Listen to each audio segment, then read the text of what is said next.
Bonjour tout le monde. Dans cette vidéo, je voudrais vous partager 5 choses uniques qui se trouvent dans ma ville, Borong, dans l'île Flores, Indonésie. Qu'est-ce que c'est? Voyez cette vidéo jusqu'au bout. Numéro 1. Le pont arc-en-ciel. La première unicité de ma ville, c'est le pont arc-en-ciel. On le nomme pont arc-en-ciel parce qu'il a été peint en couleur rouge, orange, jaune, vert, bleu, indigo et violet. C'est pourquoi on le nomme le pont arc-en-ciel.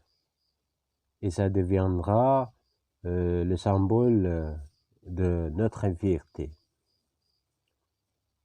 Physiquement, le pont a 45 mètres de longueur, 10 mètres de hauteur et 7 mètres de large. Après son ouverture au public, beaucoup de jeunes viennent ici pour prendre la vidéo et aussi pour prendre la photographie. Numéro 2. La Poisson Tembang de Borong. La deuxième unicité de ma ville, c'est la Poisson Tembang. Quelle est la raison? Suivez ma discussion avec 2 pêcheurs de Borong. Boleh tahu siapa namanya? Hamka. Oh, ya bisa nelayan sudah lama. Lama. Kira-kira berapa tahun? Sudah lama. Sejak lahir. Ya. Sejak lahir. Om, kita ingin tahu apa tentang ikan tembang. Ikan tembang ini kan khas Borong punya, toh? Iya. Kira-kira ikan tembang itu bulan-bulan berapa biasanya ada? Tiap hari dia. Oh, tiap hari dia, ya? Banyak gitu ya. Terus orang bilang kan ikan tembang juga ada dari desa. Ya, mereka bilang ikan tembang Borong itu lebih enak. Ya, lebih enak. Apa bedanya dengan ikan tembang air laut? Ya, air laut dari Labuan banyak karang. Di Labuan banyak karang. Iya. Terus ini laut dalam ya. Jadi tembang itu hidupnya di laut dalam ya. Iya. Kalau yang tembang dari luar ada karang ya. Ciri-ciri ikan tembang panjang ya. Biasa besar sampai bagaimana besar? Besar ya. Tidak ada bulan tertentu dia yang muncul gitu. Musim barat dia hilang. Musim barat itu bulan berapa? Bulan 12 hilang sudah. Setelah bulan 12 berarti bulan 1, 2, 3 itu kan lagi. Ya, kalau mau makan tembang itu dibuat bagaimana biasanya yang enak juga. Ya, bawa kuah goreng. Kuah ya. Buat kuah, buat goreng, ya. Bakar juga. Bakar bisa. Baik, terima kasih sudah memberikan informasi ya. Iya. Hamka dengan nomor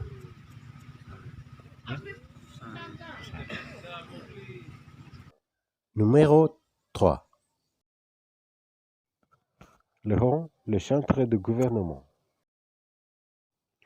La troisième unicité de ma ville, c'est le Hong. Comme vous l'avez entendu, le Hong, c'est le centre du gouvernement de la région Manggarai de l'Est. Nous sommes maintenant en route vers le Hong. Vous voyez, la route est divisée en 2 parties, séparées par un parc sur lequel on a planté des fleurs, des espèces différentes. Eh bien, la question, qu'est-ce qui est intéressant à le Hong? Qu'est-ce qui est unique à le Hong? Je pense que c'est une question importante à répondre. Et voilà la réponse. Et maintenant, nous sommes devant l'office de raison. Comme vous voyez, la façade de l'office ressemble la façade de la maison traditionnelle de Mangaray. Et qu'est-ce qu'il y a devant l'office de raisin? Nous allons voir tout de suite. Devant l'office de raisin, il y a un grand terrain. Ce grand terrain est une place a lieu la cérémonie du drapeau tous les lundis. Dans le village traditionnel, il y a toujours un terrain parce que c'est une place importante. On fait la cérémonie traditionnelle sur le terrain. Voyez bien à votre gauche. Vous pouvez voir, il y a des offices et la façade de tous les offices ici ressemble à la façade de la maison traditionnelle. Voilà, c'est l'unicité des offices à Lehon. On pourrait dire l'unicité de Lehon. Vous ne le trouvez nulle part à l'île Flores, la construction du centre de gouvernement comme celle à Lehon. C'est notre fierté.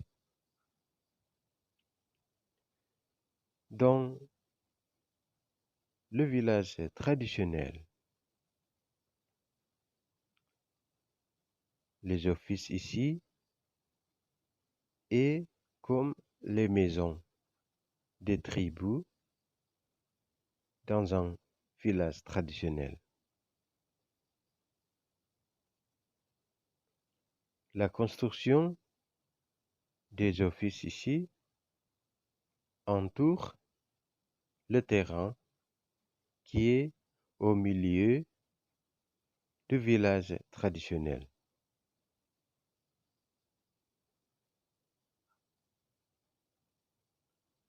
Vous pouvez voir à votre droite,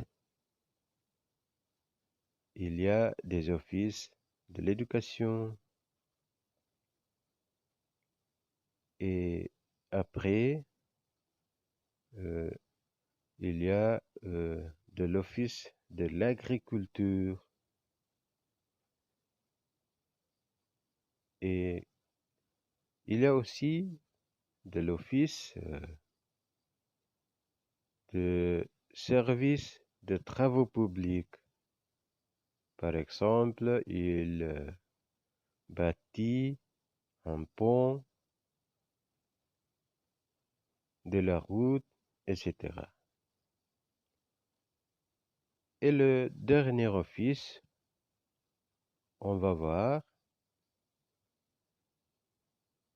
le voilà, c'est l'office dans lequel vous obtenez votre certificat de naissance, votre certificat de mariage et votre certificat de la mort, etc. Numéro 4. La montagne Potsondeki. La quatrième unicité de ma ville, c'est la montagne de Potsondeki. La question maintenant, qu'est-ce qui est intéressant? Qu'est-ce qui est unique de la montagne? L'unicité de la montagne, c'est l'existence des pierres génitales en sexe masculin et féminin qui se trouvent au sommet de la montagne. On nous a informé que s'il y a un jour la sécheresse est longue, les tribus vont au sommet de la montagne pour faire une cérémonie traditionnelle pour demander la pluie. peu après la cérémonie, la pluie tombe. Numéro 5. Un quartier de multi-ethnique. La voilà. Donc, quelle est la raison? Pourquoi on le nomme le quartier de multiples ethniques?